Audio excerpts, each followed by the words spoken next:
Смысл урок. Мы уже веселим детей Мы на уже уроках. веселим, да. Ну, мало того, что мы с ними играем. Да, конечно.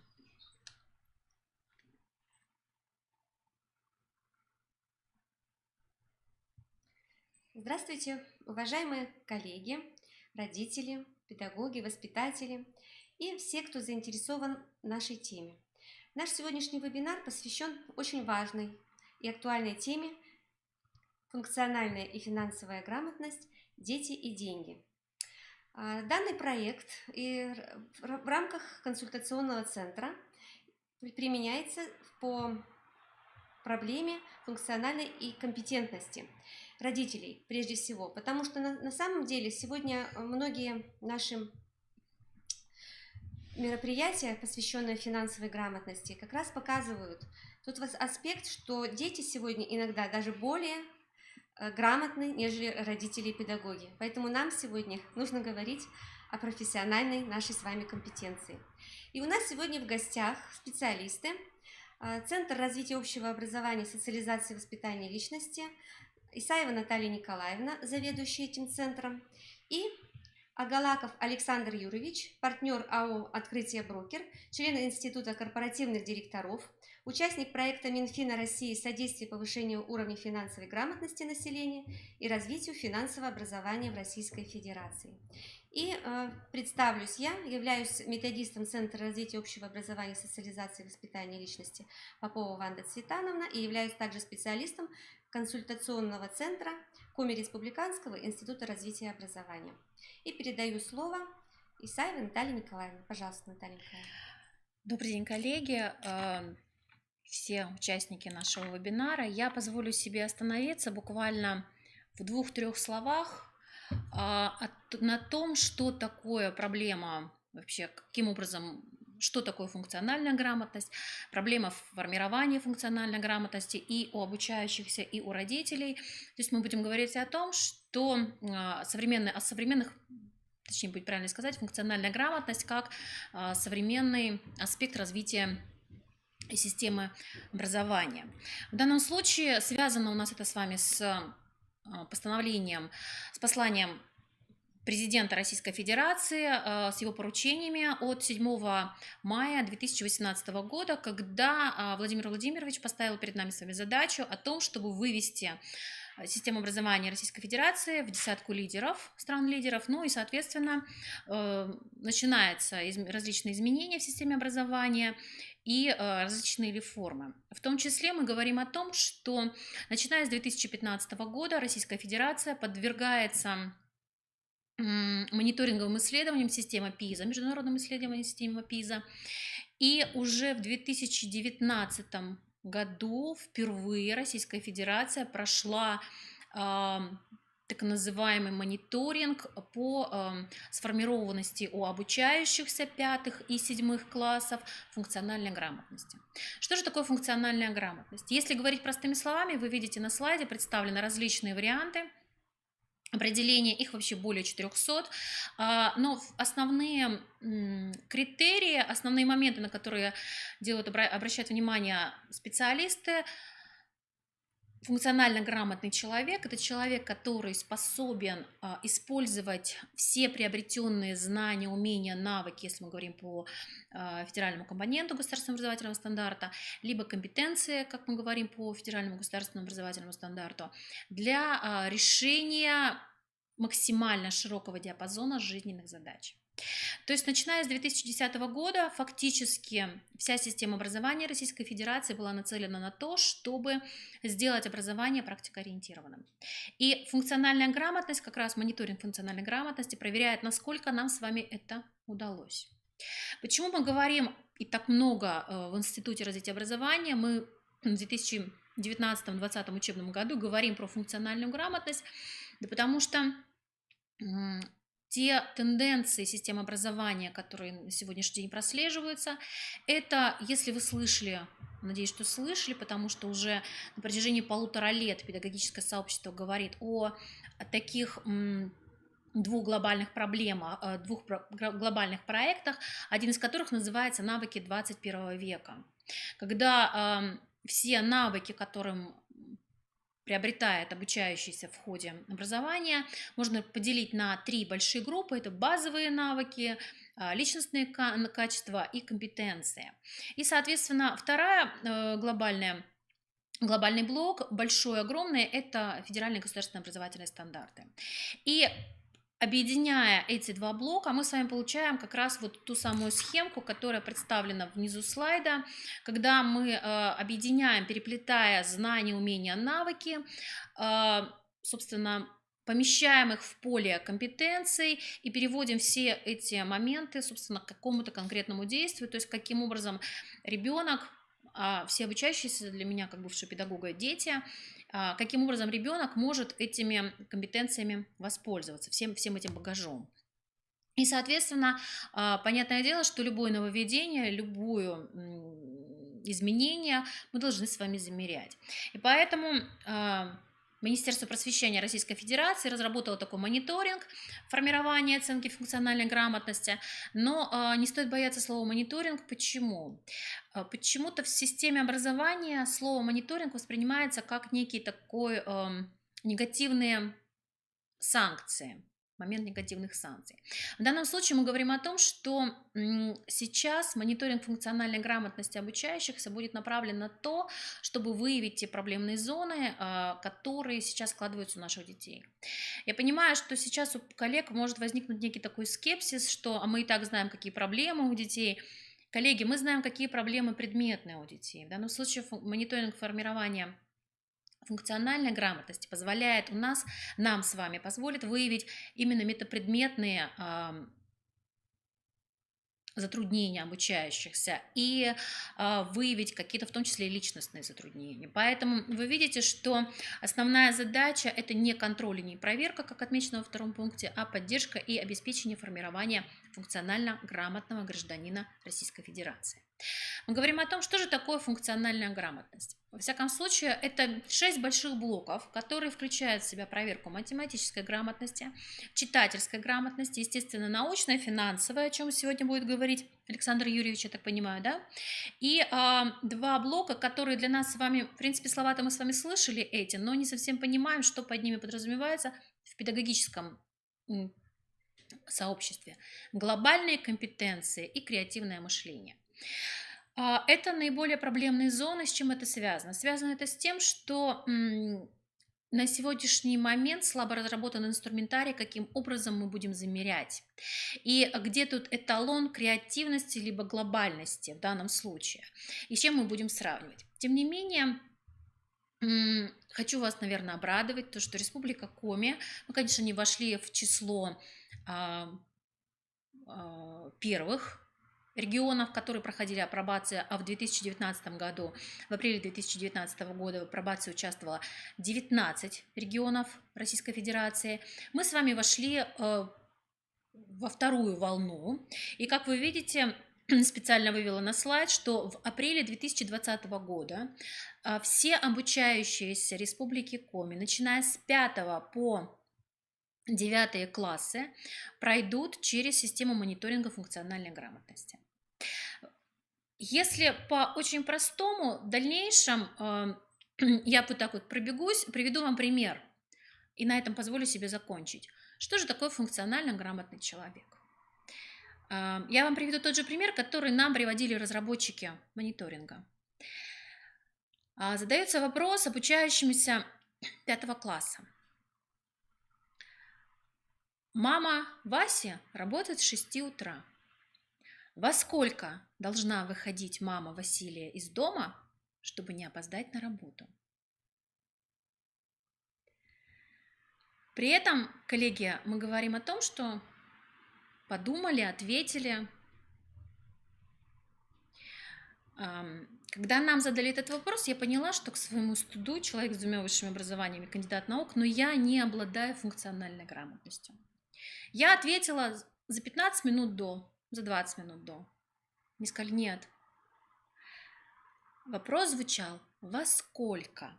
Соответственно, если бы ребенок ответил в 5:59, хотя бы даже за минуту, он проявил бы себя как функционально грамотный человек.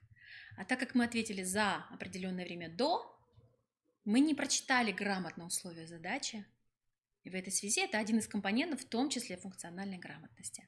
То, фактически, как вот мы для себя определяем, тот багаж знаний, то, насколько грамотно весь багаж знаний наши дети могут использовать.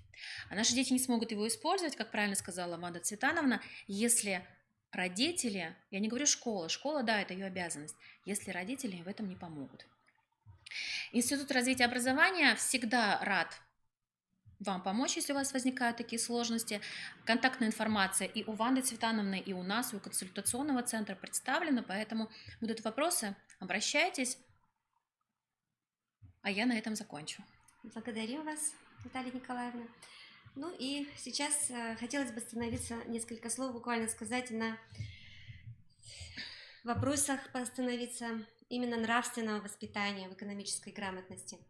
И я сейчас позволю себе открыть презентацию, Наталья Николаевна. Да.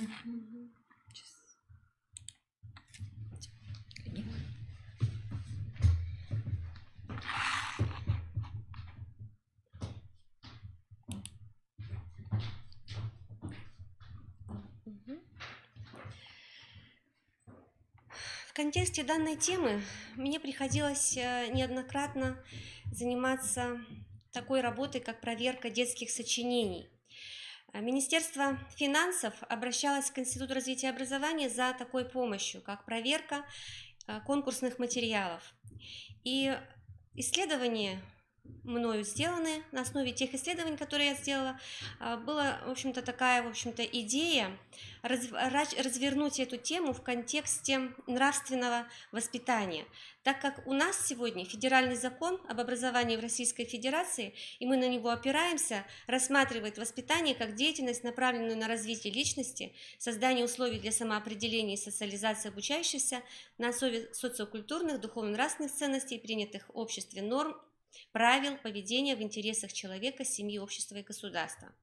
И опираясь на данное определение, как раз очень хорошо можно понять, каким же образом мы должны сегодня осуществлять свою воспитательную функцию. Мы, педагоги и родители, конечно же, те субъекты, которые занимаются воспитанием обучающихся.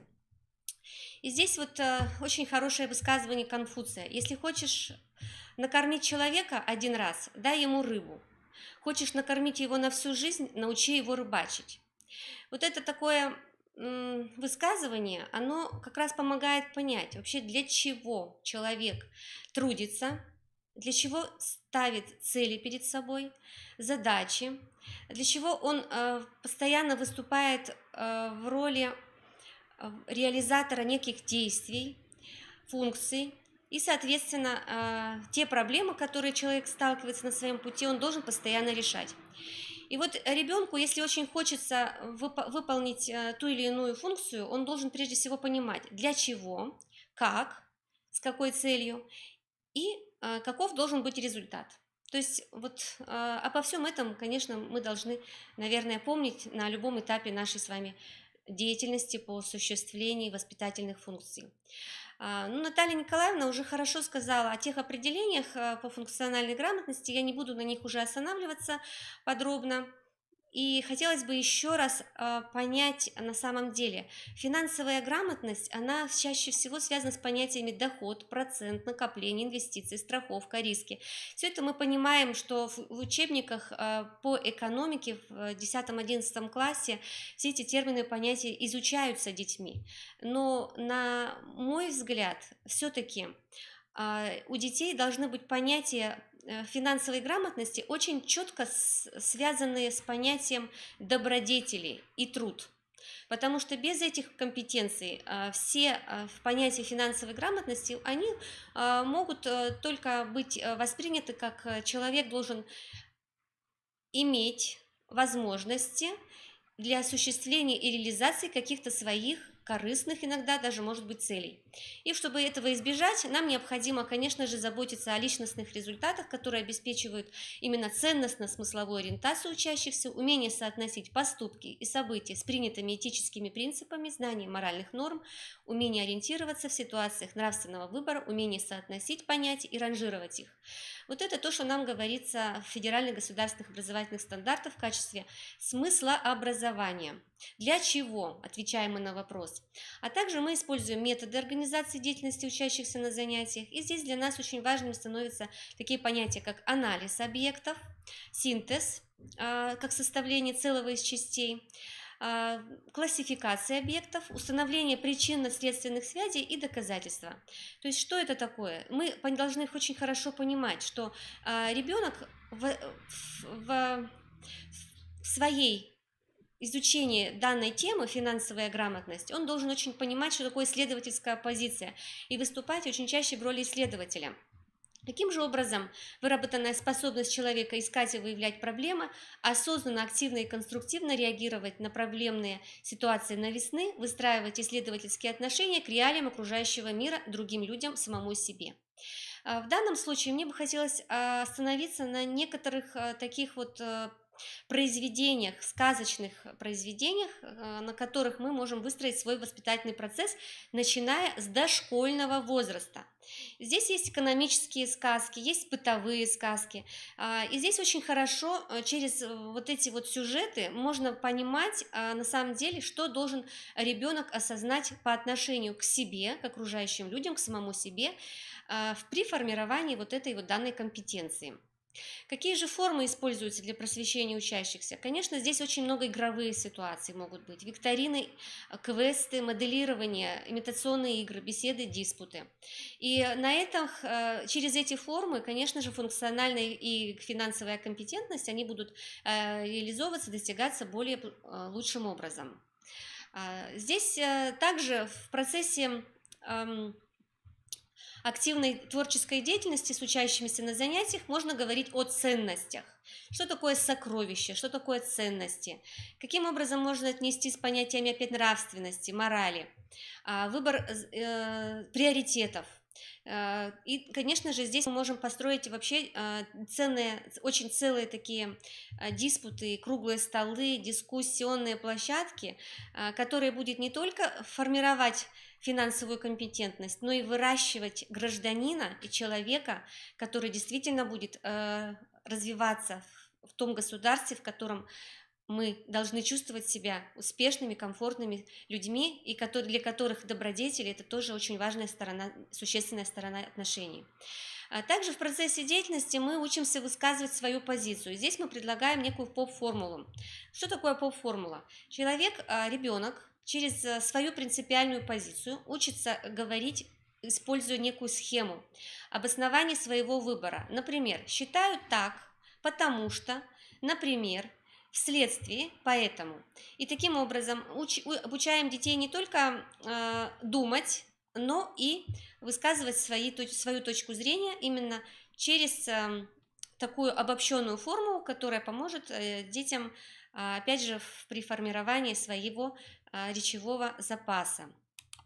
Также хотелось бы обратить внимание, что все услуги, которые осуществляет наш консультационный центр, они имеются на сайте Коми Республиканского института развития и образования. В частности, это наш консультационный центр.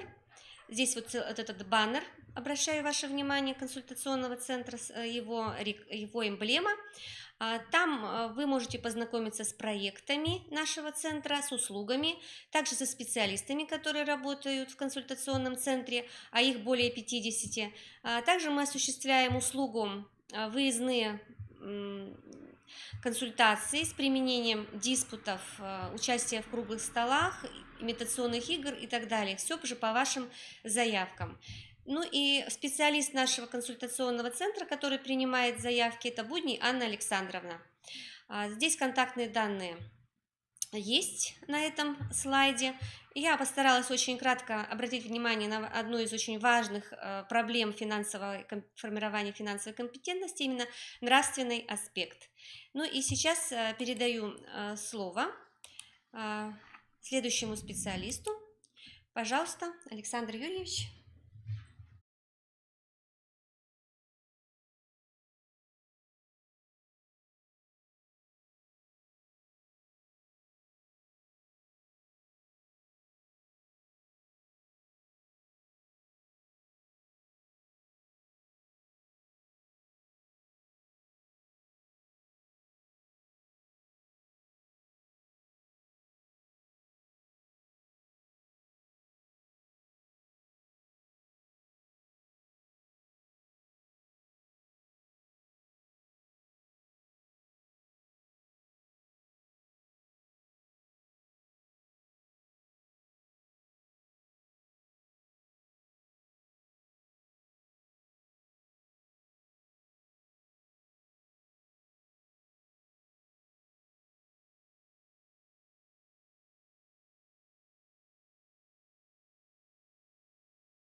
Добрый день, дамы и господа. Сегодня меня пригласили выступить на тему финансовой грамотности, но поскольку тема такая интересная, функциональная финансовая грамотность, дети и дети, я выступаю в качестве эксперта по финансовой грамотности. Коротко о себе. На рынке ценных бумаг я более 20 лет. Тоже представляли, говорили о том, что я являюсь экспертом Минфина Республики Коми по финансовой грамотности и так далее. Но сегодня я послушал, очень интересно, на самом деле у вас тут идет информация по именно функциональной грамотности детей. Конечно, моя лекция, там, не знаю, она больше относится к родителям, потому что мы говорим уже о возможностях накопления денежных средств, увеличения капитала семьи, но в то же время надо понимать, что все наши знания, они идут от родителей. И в данном случае, возможно, вы, как родители, наверное, должны поспособствовать повышению финансовой грамотности ваших детей. Времени сказали немного, поэтому я попытаюсь покороче. И там будет, конечно, дальше более-менее такая незнакомая для вас тема, скорее всего. И мы готовы на возникший вопрос ответить. В конце будут указаны телефоны, электронная почта. Вы можете написать на электронную почту, представившись, задать вопрос, и мы вам сделаем рассылку по более полной информации, по той информации, которую я вам предоставлю. Ну, начнем с детей. Здесь я написал, может, истины, может быть, не истины, но, тем не менее, где-то пересекается с тем, что на самом деле есть. То есть мы говорим об инвестициях сегодня. А почему люди не инвестируют? Во-первых, отношение к деньгам отрицательное с детства. В чем это выражается? Это выражается в наших поговорках, пословицах, может быть, еще как-то там деньги дурно пахнут, богатство поражает зависть и так далее, и так далее. Поэтому дети это слышат это от нас, из книжек, может быть, в другой среде. Формируется мышление бедняков. То есть люди не готовы накапливать средства, потому что это считается зазорным. Вспоминая нашу молодость, и вы, наверное, застали, когда слово спекуляция, это было подсудное дело, за спекуляцию валюты сажали на реальные сроки. Сейчас слово спекуляция – это тождественно заработка, заработать. То есть купил дешевле, продал дороже. Это, по большому счету, делают все, без исключения компании, магазины и так далее, и так далее. А почему такая ситуация? Еще раз говорю о том, что не учат ни родители, ни школа. Родители в силу отсутствия знаний, возможно, либо отсутствие времени на детей. Школа в связи с тем, что, наверное, у них свои программы есть, которые не затрагивают как раз финансовую грамотность. Вот буквально в последнее время мы видим разворот государства в сторону повышения финансовой грамотности. И задача родителей, в том числе школы, объяснить детям о том, что на самом деле деньги – это не зло, а вот выделил красным цветом – это свобода, независимость, возможность, уверенность и реализация. Родители должны научить детей правильно, наверное, накапливать. Мы смотрели все разные фильмы, там американские в частности, да, когда детишки зарабатывали средства, там, продавая какие-то там самодельно изготовленные сладости и так далее, и так далее. Может быть, я где-то буду проскакивать побыстрее для того, чтобы уменьшить свое выступление. Почему люди не инвестируют? Здесь можно вкратце рассказать, что, во-первых, опасно. Опасно почему? Потому что люди необразованные. Опять же, скорее всего, вы об этом не знаете, а может уже и знаете. У нас торговая война с Китаем. Не у нас, а в Америке была торговая война с Китаем. У нас, к сожалению, сейчас появился коронавирус в мире. И на все эти новости очень сильно реагирует фондовый рынок. Вот за последние дни с пятницы, с учетом того, что суббота, воскресенье, понедельник мы не работаем, то есть пятница, вторник и сегодняшний день рынки российский рынок потерял больше 30% своей капитализации. И понятно, что когда человек неграмотный, его может охватить паника, что же делать в такой ситуации. В то же время надо понимать, что накопление капитала всегда происходит когда? В момент кризиса. Главное, чтобы к кризису нужно быть подготовленным, чтобы были наличные денежные средства, ну и много еще чего. Здесь вот вкратце написано о том, что я еще молод, например, да, то есть кто-то, ну, говорим даже уже о детях, которые вошли в совершеннолетие, 18 лет. Вот я еще молод, у меня еще время есть, закончу и так далее, и так далее. Потом время есть, потом большие расходы на учебу, большие расходы на воспитание детей, на оплату обучения детей, если это платное. Потом наступает время, когда вроде как уже все и дети выросли и окончили институты, мы уже находимся в предпенсионном возрасте и говорим о том, что вроде как бы надо бы инвестировать, но уже поздно, потому что основная ошибка, на самом деле, всех, наверное, людей, с кем я сталкивался, о том, что все считают, что инвестировать необходимо только с больших сумм. Это совсем не так. Дальше мы посмотрим, почему это не так. Опять же, вспоминаем нашу молодость, вот, допустим, даже вас. Вот вы закончили институты, где-то работаете. У нас ведь очень много людей, которые зарабатывают неплохие деньги, там, специалисты, там, врачи, учителя в том числе, которые имеют, видимо, высокую квалификацию, они зарабатывают достаточно. Но, к сожалению, накопить денежные средства семья не в состоянии для того, чтобы обеспечить себе подушку безопасности на пенсию. Это как раз ошибка того, что нас не научили. В то же время, и это опыт подсказывает практически, наступает момент, когда люди за какими-то вопросами, которых сами не сведущие, обращаются к соседу, там, друзьям, там, куда угодно, только не к специалистам. Здесь большой пример, на самом деле, можно привести. Когда мы болеем, мы, наверное, идем к врачу. И когда мы хотим научиться, мы идем в школу, там, в институт и так далее. То есть каждый должен обращаться к специалистам, которые следующие по данной теме и могут дать какую-то консультацию. Мы считаем, что финансы – это та сфера, когда мы уже изначально, раз мы умеем считать, там, сколько у нас рублей в кошельке, в кармане, то мы вроде как уже финансово грамотные. На самом деле это совсем не так. Ну, здесь вот немножечко написано, не буду говорить, что на пенсию, в принципе, мы не копим. В то же время надо понимать о том, что, и вы все видите это, что государство сейчас, в общем-то, ухудшает условия пенсионные, выплат в будущем. И надо понимать, что если мы сейчас не заботимся о своих пенсиях в будущем, то, в принципе, наверное, нам никто не поможет. Многие считают о том, что я воспитываю детей, которые в будущем меня должны содержать, наверное, да, как вот родителя. Но тоже, наверное, неправильно, потому что наша задача, наверное, воспитать ребенка, дать ему путь в жизнь, и он чтобы мог зарабатывать.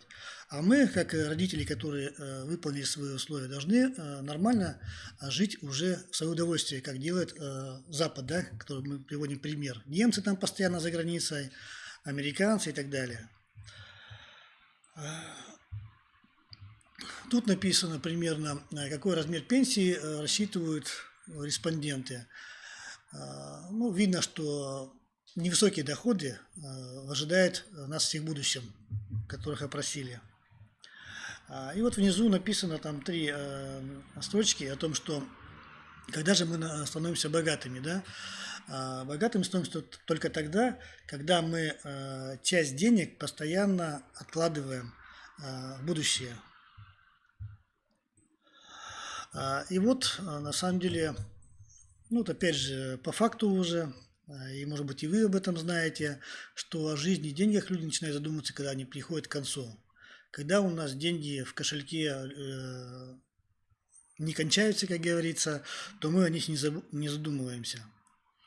То есть наша задача главная, наверное, изменить отношение к деньгам.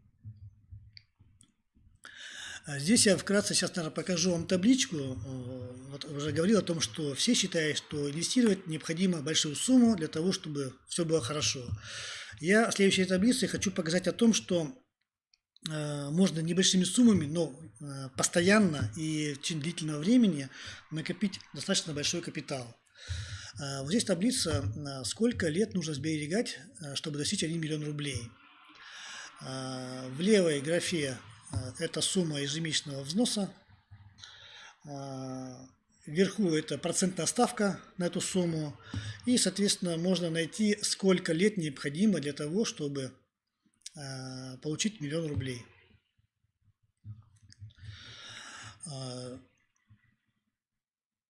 То есть, когда мы выбираем, ну, возьмем сейчас вот ставку, например, более-менее адекватную, 5% годовых, ежемесячно вкладывая по 5000 рублей, под 5% годовых, вы за 12,2 года получаете на счете 1 миллион рублей. И, соответственно, увеличивая свои инвестиции, вы сокращаете эту сумму. Я написал, на самом деле, 1 миллион рублей, но это формула таблицы Буда Шефера, очень известного спикера американского, который таблицу делал до $1 миллиона. И я говорю о том, что постоянно инвестируя, мы в конце жизни, там, за 30 лет, можем накопить $1 миллион. То есть это как бы цифра, которая не должна пугать. Это все возможно. И теперь моя задача, наверное, рассказать о возможностях, как же это сделать. Ну, самый простой вариант инвестирования, вы все его знаете, это депозиты в банках. Все мы видим о том, что депозиты в банках имеют свойство снижаться вслед за ключевой ставкой. Надеемся, что, как нам говорят в государстве, наше правительство, о том, что у нас инфляция там не больше 4%. Если депозит в банке дает нам 5%, то мы вроде как опережаем инфляцию. Ну, я думаю, что ни у кого, наверное, никто не думает о том, что это реальная инфляция. Да? То есть мы все видим, что продукты растут, бензин растет, то есть все растет, но инфляция падает. Ну, немножко ненормальная ситуация. Вот, поэтому размер инфляции, который говорит нам правительство, я на самом деле не доверяю. Но у нас с 2015 года появился очень хороший инструмент, который позволяет нам к депозиту добавить еще дополнительно 13% от перечисляемой на инвестиции суммы. Вот я более подробно об этом расскажу. Начнем с того, что вот сказал, что с 1 января 2015 года у нас такая возможность появилась. Вот это данные Московской биржи, как росло количество людей, открывших индивидуальные инвестиционные счета. Мы видим, что 15, 16 год, 17, 18 как бы еще такой медленно рос. В 2019 году у нас за 4 предыдущих года как бы превысило количество открытых счетов. И вот на декабрь 2019 года, я немножко ошибся, у нас зарегистрировано 1,5 миллиона клиентов, которые открыли индивидуальные инвестиционные счета. Почему же? Сейчас мы пытаемся рассмотреть. Что такое индивидуальный инвестиционный счет? Это счет брокерской или управляющей компании. Вот, к сожалению, нет возможности получить обратную связь от вас каким-то вопросом. Но еще раз повторяю, что надеюсь, если у вас вопросы возникнут, вы можете их написать нам, и мы попытаемся ответить уже либо по телефону, либо по электронной почте.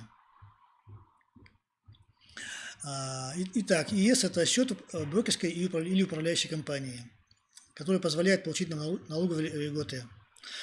Есть два типа льгот. Первый тип льгот – это на внесенные средства на данный счет, то есть это возврат 13% НДФЛ, либо льгота на полученный доход. То есть это значит о том, что все заработанные средства, которые вы получаете, не облагаются подоходным налогом. Минимальная плюшка хорошая, но надо понимать о том, что есть ограничения. То есть не бывает, чтобы совсем все прекрасное было. Первое ограничение: данный договор должен действовать не менее 3 лет для того, чтобы эти вычеты получить. Далее есть ограничения по максимальной сумме внесения средств на данный счет – 1 миллион рублей. Есть ограничения о возврате 13% от 400 тысяч рублей. То есть максимальная сумма внесения 1 миллион рублей, но вычет можно получить 13% только с 400 тысяч рублей, не более. Далее, данный счет имеет возможность открыть только физлицо, являющееся резидентом Российской Федерации. Данный счет должен быть только один. Ну, например, банковские счета, брокерские счета мы имеем возможность открывать сколь угодно много. Индивидуальный инвестиционный счет мы можем открыть только один. Пока не закроем открытый счет, мы не имеем права открыть следующий.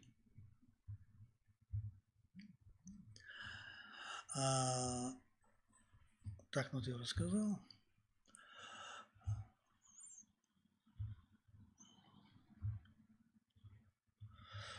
Далее, что еще не успел сказать, с данного счета невозможно вывести частичную сумму. Ну, например, с брокерского счета можно завести денежные средства, вывести любое количество денег, любое количество раз. По ЕС частичный вывод невозможен. Возможно вывести только всю сумму путем закрытия счета. И тут возникает вопрос, когда у вас открыл счет? Если вы открыть счет ранее 3 лет, то есть 3 года еще не прошло, тогда вы теряете налоговые льготы. Если у вас открыт счет уже действует более 3 лет, тогда вы льготы все сохраняете.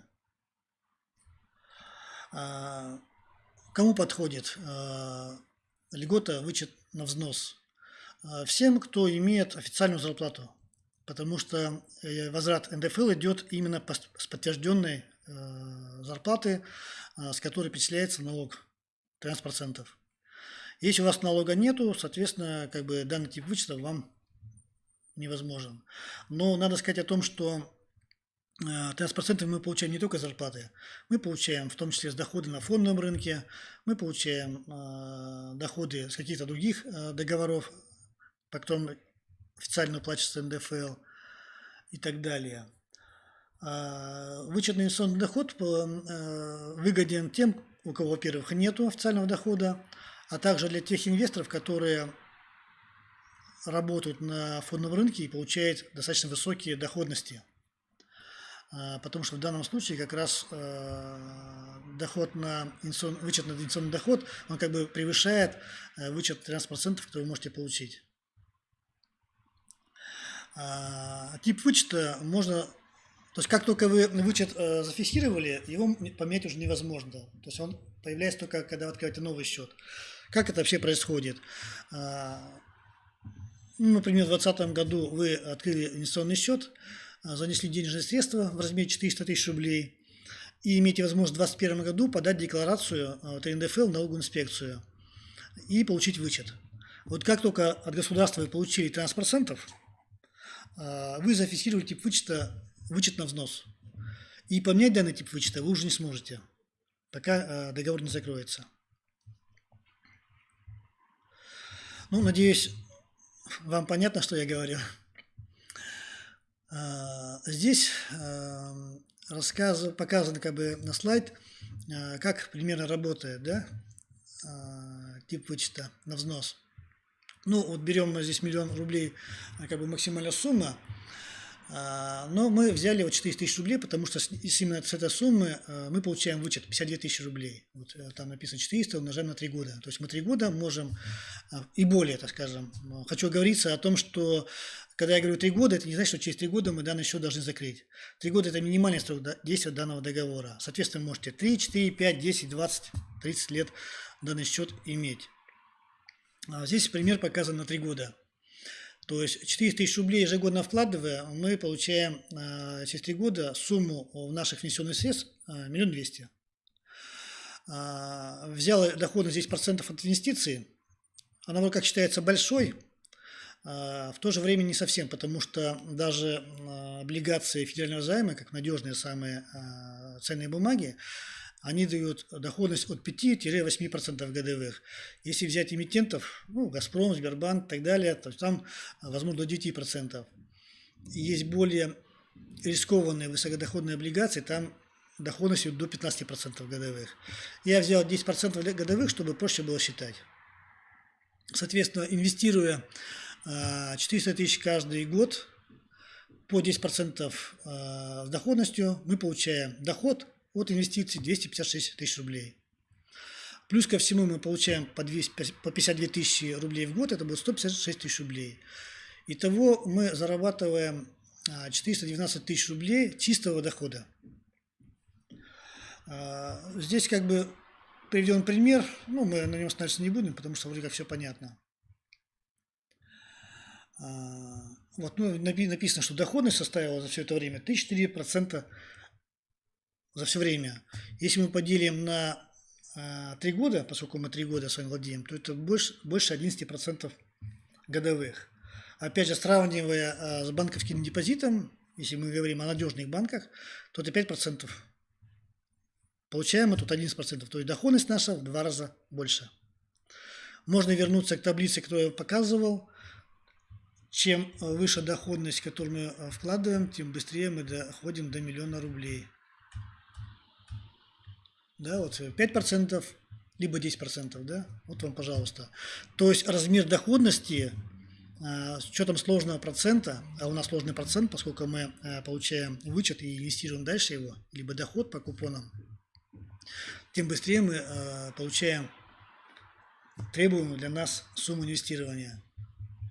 Быстренько пробегу сейчас. Ну, вот вычет на инвестиционный доход. Здесь, конечно, цифры я немножко другие поставил. Они могут для вас как бы стать удивительными, наверное. Потому что здесь я взял 1 миллион рублей в год. Доходность 30% годовых. Это очень много, в принципе. Но надо сказать, что даже при более-менее пассивном инвестировании, в данном случае просто контроль за своими инвестициями, то 20% годовых – это, в принципе, вполне реальная ставка.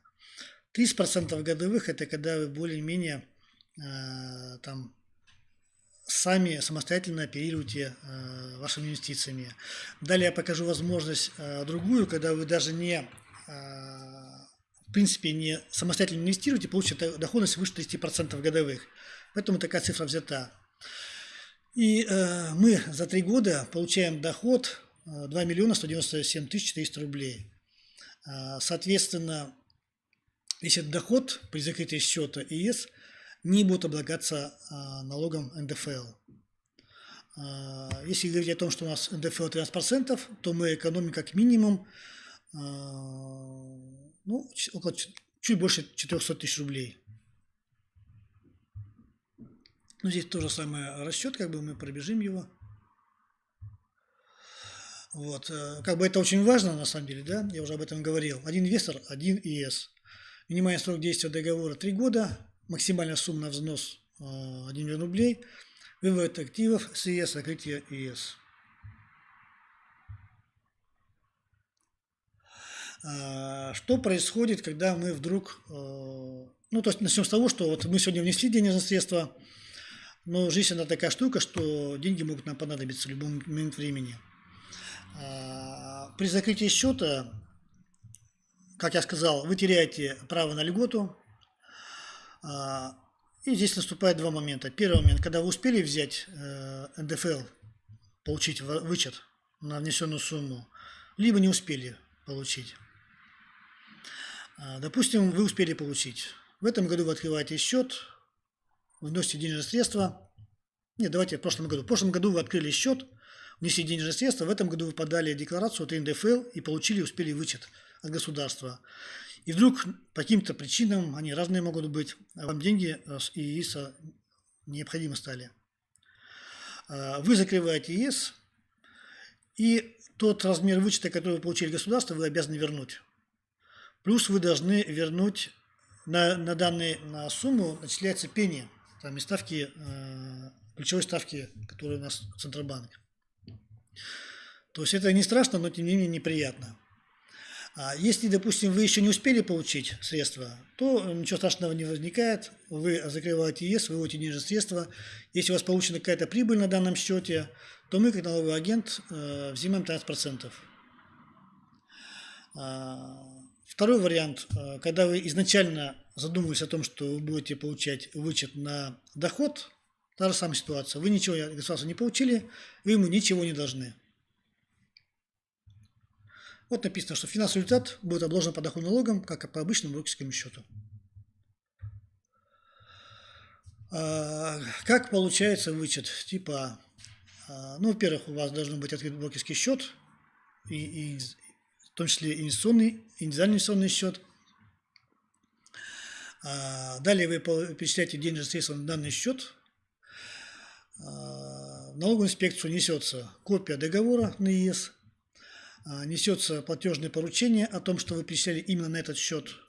Необходимо отметить о том, что печатать можно только со своего личного банковского счета, нельзя с третьих лиц зачислять на данный счет денежные средства. Вы готовите отчет, запрашиваете отчет брокера и представляете в том числе и заявление о том, куда вам вернуть вот эти 13% от перечисленных на данный счет средств. Сейчас вот я уже в этом году подал декларацию, даже в принципе, наверное, вот, более ускоренным платежом, ускоренной процедурой прямо на сайте налоговой инспекции. Все НДФЛ там лежат, то есть я не должен представлять НДФЛ, то есть они там уже заложены. Отчет брокера я получаю прямо в онлайн с подписью, печатью, прикладывайте туда. Заявление формируется опять же в онлайн. То есть когда вы все документы подготовили, у вас по окончании формируется заявление, куда же вам эти деньги перечислить. Налоговая инспекция получает данные документы, 3 месяца проводит камеральную проверку и, соответственно, если все нормально, выплачивает вам вычет.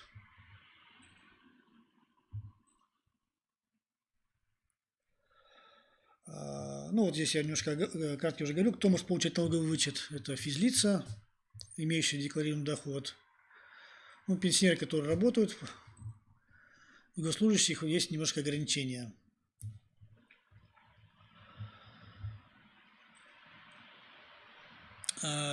По типу вычета на ЕС по доходам, там более сложная процедура, ну, с точки зрения времени, наверное, да. То есть начнем с того, что на данном счете сравним, допустим, брокерский счет обычный и инвестиционный счет. На брокерском счете мы, как налоговый агент, по закону обязаны удержать подоходный налог у вас раз в год, как минимум. По итогам финансового года. Например, 2019 год закончился, у вас какая-то прибыль на данном счете появилась, и, соответственно, налоговый агент, мы в феврале, где-то в январе-феврале удержим и перечислим данный налог НДФЛ в бюджет. По ИС мы налоги не перечисляем до момента закрытия счета, потому что мы не знаем, по какому типу вычета вы идете. Вы идете по типу вычета возврат НДФЛ, либо вычет на доход. Соответственно, закрывая ИИС, если вы от государства ничего не получали, вы идете в налоговую инспекцию, получаете справку, что вы не получали вычеты на взнос. Данную справку даете, представляете брокеру, и в данном случае уже брокер при закрытии ИС не удерживает у вас подоходный налог с полученной прибыли на фондовом рынке.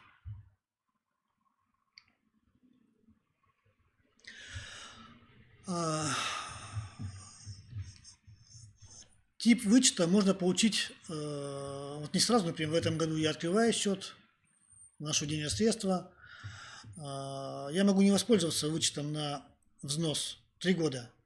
Через 3 года я, наверное, оптимально должен принять решение для того, чтобы понять, по какому типу вычету я иду. Почему 3 года? Потому что по налоговому кодексу у нас вычеты возможно вернуть за последние 3 финансовых года.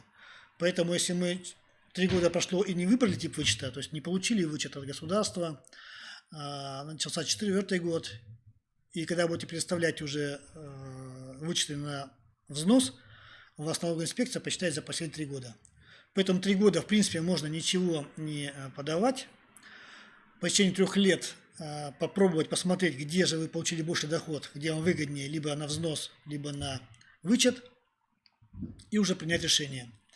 Но опять же по опыту могу сказать о том, что все работающие, которые получают официальный доход, удобнее и выгоднее получать все-таки вычет на взнос. Например, я всегда консультирую клиентов, ориентирую их на консервативное вложение. А консервативное вложение – это доходности 5-15%, 20 годовых. В данном случае, получая 13% вычета, я все-таки зарабатываю доход больше, чем вычет на доходы. То есть там, по большому счету, должен получать доходность выше 40% годовых.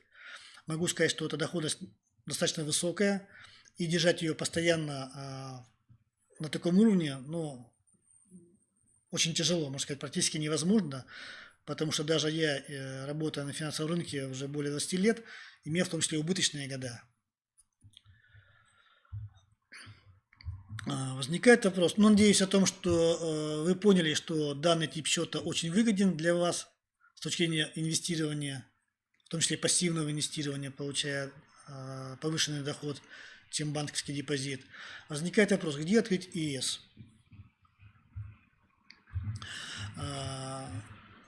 Я являюсь партнером открытия брокер с 2008 года. До этого я уже говорил о том, что на фондовом рынке я больше 20 лет, то есть я с 96 года на фондовом рынке. Выбор на данную компанию пал потому, что, во-первых, это один из старейших брокеров на рынке. В этом году мы праздновать будем 25-летие создания данной компании. Для России это очень много. Начнем с того, что вообще фондовый рынок у нас зародился в 91-94 годах, когда началась приватизация. Далее компания имеет наивысший рейтинг надежности.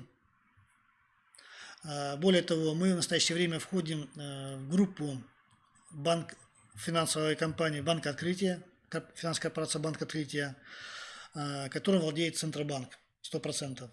Соответственно, на сегодняшний день мы являемся квазигосударственной компанией. Квази, потому что у нас не напрямую владеет Центробанк. Ну, практически мы госброкер. Также мы имеем очень высокие рейтинги с точки зрения оценки инвесторов. У нас есть много разных номинаций, где мы признаны лучшей компанией.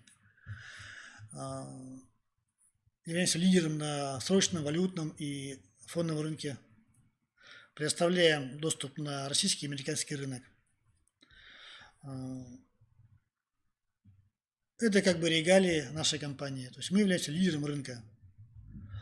Я уже сегодня говорил о том, что есть возможность самостоятельного управления своим капиталом, а есть возможность управления капиталом с подсказками. Вот что мы даем нашим клиентам. Вот создаем готовое решение. У нас есть модельные портфели. Вот средняя строка. Вот, наверное, мы сейчас на них и остановимся. Самостоятельное управление – это то, что вы сами определяете покупку-продажу, да, каких-то активов. Структурный продукт защиты капитала – то, что тоже пассивное инвестирование, но это уже для клиентов, это пока об этом говорить не будем, смысла нету. Вот по модельным портфелям это очень интересно, на самом деле, тема. Есть 3 различных инвестиционных портфеля. Это самостоятельный, сберегательный, прошу прощения, независимый и доходный. Чем они отличаются? Сберегательный модельный портфель вкладывает только в облигации, государственные, либо высоконадежных корпораций, там Сбербанк, ВТБ, Лукойл и так далее.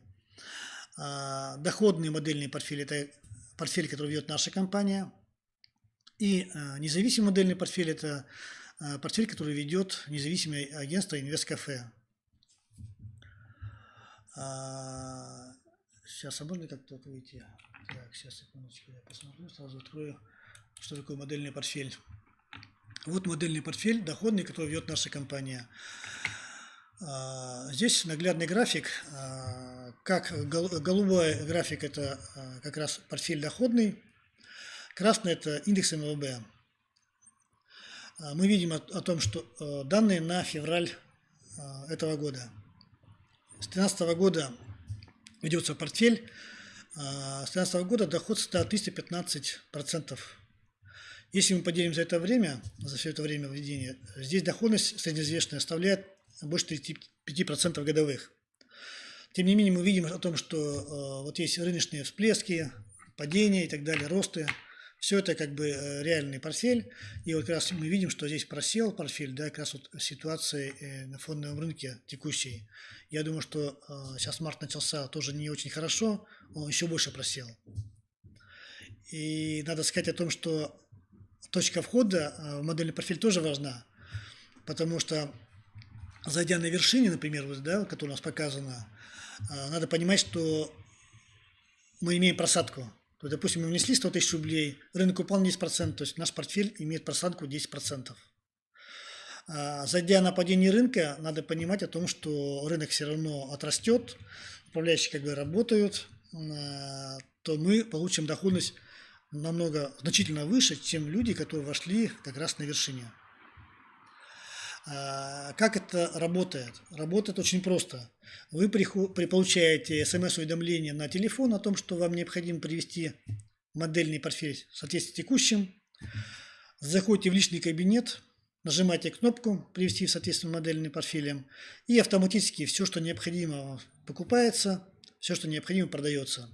То здесь человек как бы даже не вникает, почему и зачем это происходит. Это для тех людей, которые не имеют возможности активно следить за рынком, не хотят этим заниматься, ну, по другим разным причинам.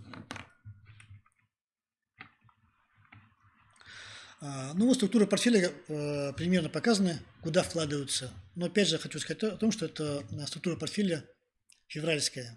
Сейчас она, скорее всего, уже поменялась.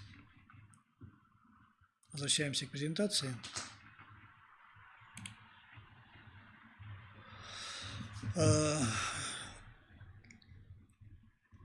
Какие выводы можно сделать, наверное, из всего, что я сказал?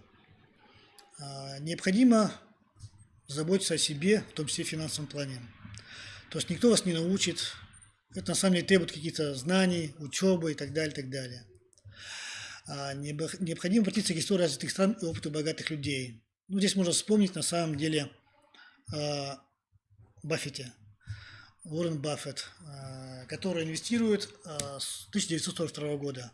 На сегодняшний день считается самым успешным инвестором пассивным, то есть когда он покупает бумагу и держит ее десятилетиями. Как он писал о том, что в 1942 году он начал инвестировать, сегодня он бумаги купил, а завтра рынок американский упал. Но говорит, когда я покупаю бумагу, я покупаю ее не на день, не на два, не на год. Я покупаю бумагу, компанию точнее, которой я верю, услугами которой я пользуюсь, и понимаю, что эта компания будет производить те продукты, которыми она уже производит, и будет их увеличивать. Третье. Необходимо научиться культуре потребления и расходования денег. Вообще рекомендация, как такая стандартная, да, 10% капитала, получаемого, точнее, дохода, мы должны инвестировать. Инвестирование здесь подразумевается не только фондовый рынок, инвестирование – это в том числе депозит. В то же время мы должны любить себя, и, как опять же рекомендуют, 10% вашего дохода мы должны тратить на свои удовольствия. То есть нельзя, наверное, сидеть на хлебе и воде для того, чтобы как можно больше инвестировать. Ну, я, наверное, могу даже историю свою сказать. Я знаю человека, ну, как бы я уже в возрасте, и тогда еще машины были очень редкие, да, то есть, чтобы купить машину, надо стоять в очередь, тем более там они стоили достаточно дорого для нас, для советских людей. И вот я знаю человека, который буквально, они жили, вся семья жила на подножном корме, для того, чтобы иметь возможность накопить на «Жигули». И у них это инвестирование было там, наверное, лет 7 как минимум, потому что мы с детьми играли, бегали во дворе, и они были все в таких ошметках, не знаю, отребьях, даже не знаю, как назвать. И вот наши родители в том числе помогали этим детям, там, давая наши старые вещи. То есть так тоже нельзя делать. Пятый пункт, наверное, да, необходимо использовать лучшие инструменты для накопления и примножения, доступные теперь и в России. Например, как раз такой инструмент, как индивидуальный инвестиционный счет. Я этот слайд не стал делать, но вообще как бы это не уникальная новость как бы, да, в мире. И в мире уже все давным-давно по такому способу инвестируют. Более того, в Америке, которая является, наверное, самой как бы, продвинутой в финансовом плане, больше 50 семей имеют такой счет. Если мы уберем отсюда детей, ну, пенсионеров там не будем брать, потому что они, скорее всего, имеют такие, то, наверное, 70% населения такие счета имеют. У нас, помните, да, там картинку, на 2019 год 1,5 миллиона счетов, при том, что трудоспособное население примерно 40 миллионов. То есть, как бы у нас есть куда расти. Обязательно необходимо повышать свой уровень финансовой грамотности. Я считаю, что все бесплатные вебинары, которые проходят по финансовой грамотности, имеет смысл, наверное, посмотреть, почитать какую-то литературу дополнительную. Ну, вот 7-й пункт, который мы сегодня, наверное, и говорили, как раз использовать ЕС. И вот мне очень понравилось выражение Рене Декарта: недостаточно иметь глубокий ум, главное уметь правильно его использовать. Здесь я показываю контакты. У нас, кстати, хотел бы обратить внимание, что есть у нас 2 офиса, это в Сыктывкаре, вот здесь я не написал, а потом подумал, что вся республика, наверное, и в Ухте у нас тоже есть, да, которые слушают. В Ухте у нас тоже есть офис, Тибьютская, 52. Если кто-то из Ухты, можете записать телефон в Ухте 78 50 70. Открытие брокер. Здесь указан наш телефон, указана наша почта. Еще раз предлагаю, если у вас какие-то вопросы возникли, позвонить по телефону, сделать запрос по электронной почте. Если вы вышлите ваши данные, фамилию, имя, отчество, телефон и электронную почту, мы вам дадим подборку вопросов-ответов по данному счету, которая, может быть, на какие-то вопросы ответит то, что я сегодня не успел озвучить. Ну, наверное, на этом я закончил свое выступление. Надеюсь, что оно было интересным, полезным. Спасибо за внимание.